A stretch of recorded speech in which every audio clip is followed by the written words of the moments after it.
안녕하세요. 산호세 벨리교회를 담임하고 있는 박창현 목사입니다. 오늘은 에스겔 17장 22절부터 24절까지의 말씀을 가지고 은혜를 주시는 이유에 대해서 같이 말씀을 나누겠습니다. 먼저 제가 오늘 본문을 읽어드리겠습니다. 주 여호와께서 이같이 말씀하시되 내가 백향목 꼭대기에서 높은 가지를 꺾어다가 심으리라. 내가 그 높은 세 가지 끝에서 연한 가지를 꺾어 높고 우뚝 솟은 산에 심되 이스라엘 높은 산에 심으리니 그 가지가 무성하고 열매를 맺어서 아름다운 백향목이 될 것이요 각종 새가 그 아래에 깃들이며 그 가지 그늘에 살리라. 들의 모든 나무가 나 여호와는 높은 나무를 낮추고 낮은 나무를 높이며 푸른 나무를 말리고 마른 나무를 무성하게 하는 줄 알리라. 나 여호와는 말하고 이루느니라 하라. 아멘. 에스겔 17장에는 백향목과 포도나무에 대한 비유가 나옵니다. 하나님에 따르면 하나님께서 백향목과 포도나무에게 은혜를 베풀어 주셨답니다.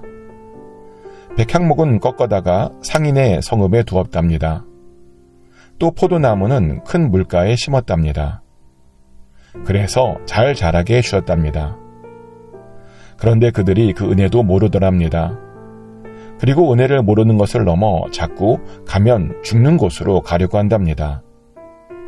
그런데 그런 모습이 이스라엘의 모습이랍니다. 분명 하나님께서는 그들에게도 은혜를 베풀어 주셔서 좋은 곳에 심겨 주셨답니다. 그리고 번성도 하게 해주셨답니다. 또 시들지 않도록도 해주셨고 잎사귀도 마르지 않게 해주셨답니다. 그런데 왜 스스로 망하는 길로 가느냐입니다. 왜 자꾸 하나님을 배반하느냐입니다. 그래서 하나님께서 내린 결론은 그들을 바벨론으로 끌고 가는 것이랍니다. 군대들을 다 죽이고 그들을 흩어뜨리는 것이랍니다. 그러며 하시는 말씀이 그것은 마치 백향목 꼭대기에서 높은 가지를 꺾어다가 우뚝 솟은 산에 심는 것과 같은 일이랍니다.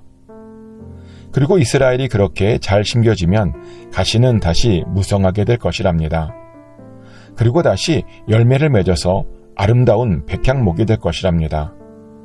그러면 각종 새들이 그 가지에서 살게 될 것이랍니다. 다른 사람들에게 유익을 주는 그런 민족이 될 것이랍니다. 이것이 바로 하나님을 배반한 이스라엘을 위한 하나님의 계획이었습니다. 그런데 우리는 이 계획 속에서 하나님의 무한하신 사랑과 자비하심을 다시 보게 됩니다.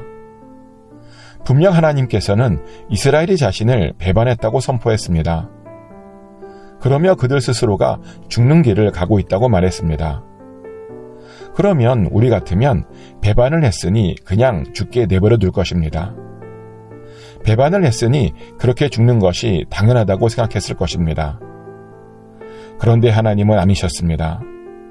하나님께서는 그렇게 배반한 자들도 어떻게든 다시 세워지길 원하셨습니다. 그래서 그들에게 기회를 주기 위해 그 백향목 꼭대기에서 높은 가지를 꺾어다가 다른 데에다 심으신 겁니다. 그래서 다시 잘 키우신답니다. 그러더니 마침내는 새들이 거할 수 있는 나뭇가지 되게 해주신답니다. 그렇게 다시 사용해 주신답니다. 그런데 문득 이런 질문이 생깁니다. 왜 하나님께서는 우리들을 이렇게 사랑하시는 것일까요? 왜 하나님께서는 우리들에게 계속 이렇게 다시 한 번의 기회를 주시는 것일까요?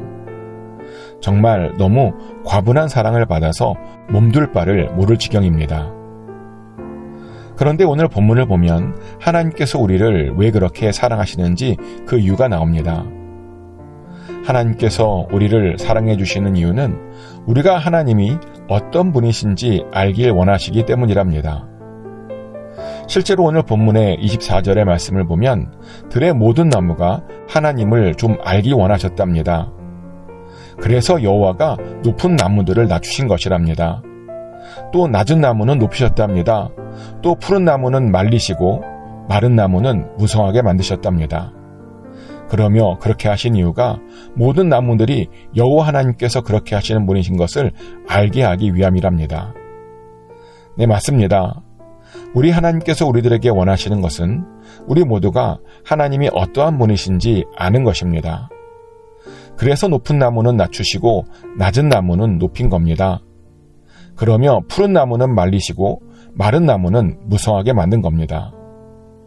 그러다 보니 여기에서 우리는 우리가 어느 나무에 속하는지 또 알아야 합니다.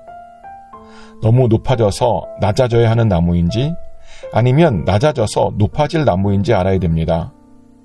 또 너무 푸르러서 말려야 하는 나무인지 아니면 너무 말라서 무성하게 만든 나무인지 알아야 합니다. 그런데 저는 너무 말라서 무성하게 될 나무가 바로 저였으면 좋겠습니다. 그리고 실제로 저이기도 합니다. 살이 마른 것은 아니고요. 저는 항상 주님이 필요합니다. 주님이 아니면 정말 하루라도 할 수가 없습니다. 그렇게 주님이 늘 배고픕니다. 그래서 항상 말라 있습니다. 그래서 저는 주님이 조금 더 필요해서 그렇게 말랐다고 생각한 겁니다. 그래서 저는 무성하게 되는 것이 필요하다고 생각합니다. 그런데 저는 주님께서 저를 그렇게 무성하게 해주실 줄 믿습니다. 왜냐하면 저는 우리 하나님께서 마른 자들을 무성하게 해주시는 분이신 것을 잘 알고 있기 때문입니다. 여러분들은 어떤 하나님을 알고 계십니까? 다시 한번 말씀드리지만 우리 하나님은 높은 자들을 낮추시는 하나님이십니다. 또 낮은 자는 높이시는 하나님이십니다. 또 푸른 자들은 말리시는 하나님이시고 또 마른 자들은 무성하게 해주시는 하나님이십니다. 축복하는 것은 하나님에 대해서 잘 아심으로 그 하나님을 꼭 경험하시길 축복합니다. 그래서 주님의 은혜가 또 주님의 사랑이 여러분의 삶에도 언제나 가득 넘치시기를 예수 그리스도 이름으로 축복합니다.